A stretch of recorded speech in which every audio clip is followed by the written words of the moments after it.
detention. On that case, you're facing up to a year in jail and or a $4,000 fine. You're also charged with failure to identify oneself to a peace officer while being a fugitive from justice.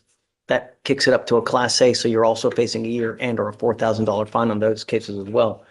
We're going to do probable cause. You have the right to remain silent. Anything you say can and will be used against you. You have the right to have an attorney present. If you cannot afford one, one will be appointed to you, sir. Yes, Judge. On January 31st, 2025, the officer observed the defendant's vehicle run a red signal light at the 3400 block of Live Oak Street in Harris County, Texas. The officer further observed the vehicle completely failed to stop at a red signal light and activated his emergency equipment and conducted a traffic stop. The officer made contact with the defendant, who was observed to be behind the driver's seat of the vehicle, and the defendant stated that he does not have his identification card with him, and the defendant gave a fictitious name of Fisher Leroy, with date of birth January 1st, 2006. The officer ran the name through NCIC and found a DPS picture that does not remotely resemble the defendant. The defendant was asked if he was given the correct information, and the officer walked back to his patrol vehicle to double check, and the officer then observed the defendant exit the vehicle and sprint away despite giving him orders to stop. The officer ran after the defendant and observed the defendant get into another vehicle, the passenger side. The other vehicle drove away, and the officer gave the last direction of travel over the radio, but was not able to locate the vehicle. The officer walked back to the defendant's vehicle, secured it, and conducted an inventory check, finding a debit card inside with the name Kendrick Davis. The officer ran the name through NCIC and found a hit with a date of birth of 2/10/2003 with multiple Class C warrants, and ran a driver's license check with the defendant's picture and with date of birth. The DPS picture matched the defendant, and he was able to positively ID. And that's it, Your Honor.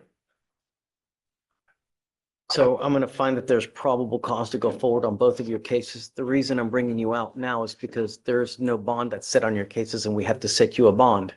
One of the things that I use to determine on what to set a bond is how dangerous you are, because I've never met you before. I don't know you. And all I know is that you've got a birthday in 5 days.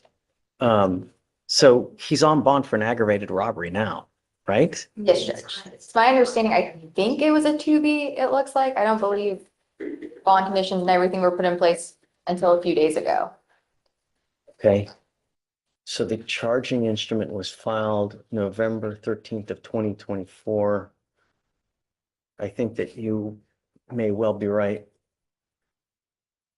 In that case, it says here, Kendrick Richard Davis hereinafter styled the defendant heretofore on or about August 12th, 2024, did then and there unlawfully while in the course of committing a theft of property owned by yada, yada, yada, with intent to obtain and maintain control, intentionally and knowingly cause bodily injury to the complaining witness by using and exhibiting a deadly weapon, namely a firearm.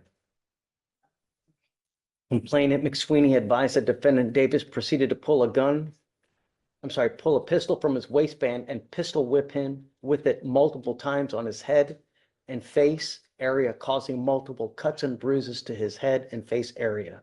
As he proceeded to fall down on the ground, he continued to strike him in the head and face area with a closed fist and then stomp on his face with his foot.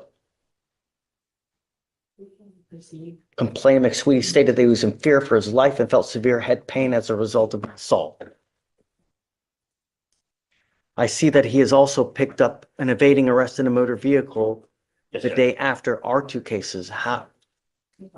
Oh, I guess that's how they caught up to him, right? They must have him. They found him, and that's when they arrested him on that, and then he got picked up on, I believe. Okay, so what happened in that case? Is he like driving 100 miles an hour? Is he just? Yes, Judge. It says that the officer observed the defendant conduct an improper turn and failed to turn into the correct designated lane. They activated their lights and sirens, and the defendant evaded at speeds of 90 to 115 miles per hour for 3.5 miles on the highways and multiple residential and business streets. Okay. I think that you are an extreme danger to our public, and I'm going to do everything in my power to protect our public. The first thing I'm going to do is I'm going to order you not to drive. You will be signing an affidavit with me today promising me you're not going to drive. I don't give a rat's behind what is going on in your life. I don't care if there's a burning building. You have to say 50 kittens. If I find that you drive, I can have a contempt hearing. You can be facing an additional 6 months jail and a $500 fine every time you get into a car and drive. Do you understand? Yes, sir. I'm also putting in this affidavit that you're not supposed to be in possession of any weapons as well. If I find that you have a weapon, because I don't know if you're going to get out or not. And because these cases, because of the nature of the aggravated robbery, because of the nature of this one, I'm making his bonds high, you know? I'm going to set them at 20,000 each. So can I make an argument? Yes, Okay. absolutely. you, I Judge. don't want to get ahead of myself, please. Yes. So I was appointed to Mr. Davis this morning. I was able to talk to him a little bit in the holdover. We are requesting PR bonds for both of the cases. He's 22 years old. He's lived in, or I'm sorry, 21 years old. He's lived in Houston his whole life. He has a lot of family in Houston, his grandparents, mom, daughter, and siblings. Prior to being in custody, he was working at Builders First Source for around a month. Mr. Davis also lives with his grandfather who has cancer. Mr. Davis is his caretaker, is my understanding. Mr. Davis has no savings and was found to be indigent by the court, so we are requesting a PR bond. I think that he is an absolute, just a complete danger to our public. I can't possibly give him a PR bond due to the nature of both of the charges that you are facing now.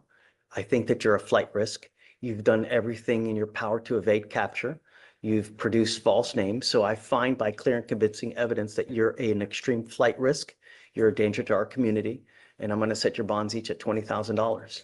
I don't know if you're going to be able to post bonds, but if you do, I'm going to order you under house arrest if you do get out. And I'm going to order you to obtain a GPS monitor on your ankle.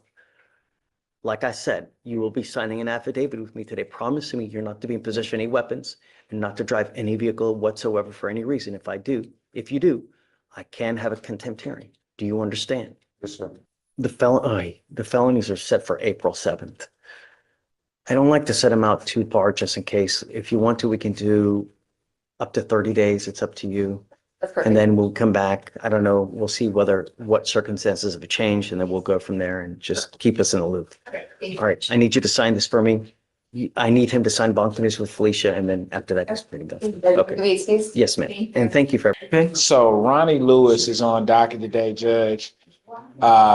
Even though he's from here, apparently got stopped by a state trooper for a matter out of Louisiana. He missed his arraignment date. My understanding was they were recalling that warrant there, but Madam Prosecutor checked, the warrant is still active.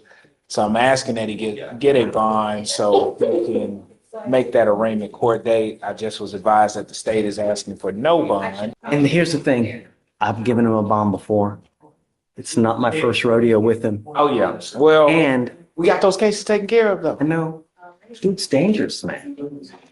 I mean, Judge, these are not robbery. Well, the robbery is actually, I'm on the robbery. The robbery is going to be hopefully dismissed because he didn't do that. Guys, do you mind bringing out Mr. Lewis? So just hold on. Let's bring him out so he can, because it's only fair that he gets to hear this. You know, I'm bringing you out here now because we're talking about you, and it's only fair that you get to hear what we're talking about. Sir. I will tell you that nothing in life makes me more unhappy than having to keep someone in custody. I don't like to put people in jail. I don't get off on it. There are a lot of judges that do, you know.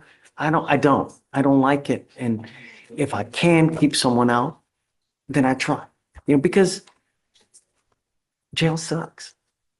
But some people get it and just some people don't get it, you know? And while I really don't know you, the way I get to know you is how you are on paper, because that really tells me who you are. Are you a nice guy? Are you a danger to the community? Do you hopscotch criminality with the states like you're playing hopscotch? Not Ain't never went. anymore. Yeah. Oh, listen, man. And look, I don't want you to say anything All right. because I know that you're going to tell me it's little bunnies jumping in the woods, right? It's little rainbows and gumdrops and this, but this is the third fugitive case we had.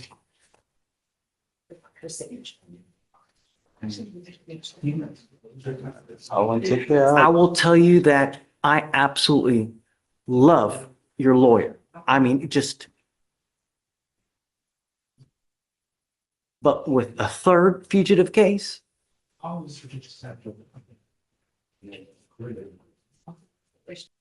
not only that, You have an open robbery. You done now just picked up a burglar of a motor vehicle here, not, They just, well, they filed it today. yes, sir. As a result of being in custody, it was a case from January, but just filed today. We did get a bond on that, but You scare me. You really, really do. You know, you look young too. That's probably the worst part about this. I mean, what are you, like 26, 27 years old? You know, 32. 1, 2, 3, 4, 5, 6, 7, 8, 9, 10, 11, 12, 13, 14, 15, 16, 17, 18, 19, 20, 21, 22. And that's just here. I really hope that it doesn't take a 50-year or a bullet to help you realize that can't keep it up. Something's gonna happen, man. You know, I can't. It's a Understand. third. You want to say something? I'm happy to hear you out. I would, Judge. I do understand the court's concern, and obviously it's something that, as the fugitive judge, to take into consideration. And you're right, this is our third time being before you. Unfortunately, I do know the matters in California have been resolved, and bond is supposed to ensure a person's appearance in court. Mr. Lewis has not had a problem with going to those states, appearing in court, coming back here as ordered by this court to show that he is with this matter in Opelousas. This is a case that they just indicted. They sent a summons out. Apparently, he did not receive a summons.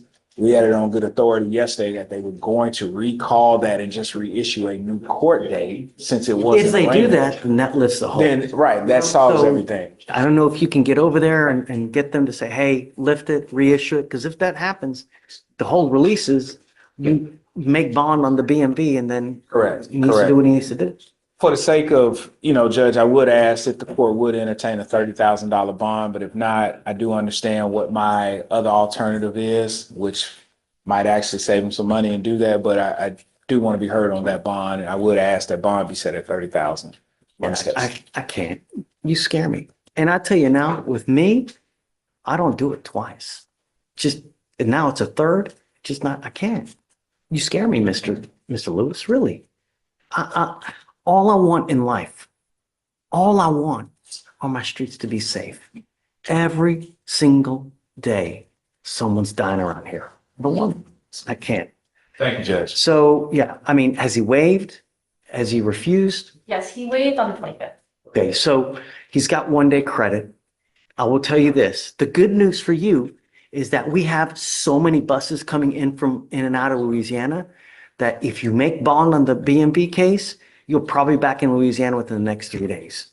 So the only thing that needs to happen, the problem is now we're told because he's not made bond on his misdemeanor case because it just got filed. It just got filed, Judge, and we're Make working on that bond. now. That lifts the toll. And then I'm telling you, we have buses in Louisiana coming to pick up people 2 times a week. So he'll be out, look at his plate, unless you can get that whole lift. Yes, sir. Your Honor, I will also note that he has an investigative hold prisoner hold. Jay did talk to me earlier that I should be gone before April, the next April setting of the other cases, but that is also holding him on extradition until the city. An investigative hold for what? That's The investigative BMV? hold prisoner. I don't know what it is off the top of So my head. HPD has a hold on him for some reason. I have no idea. I've seen this maybe one time. It says literally investigative hold prisoner by HPD. Okay. have They no only idea. got a certain amount of time. They got to either make, S to get off the pot. So we'll deal I don't with know. that. I mean, your best bet, talk to Day because he'll tell you more what that means because I just don't know. Okay. He's already waived, so that part's done. Try to get the bond upstairs and then that way we can get. Okay. Thank you, Judge.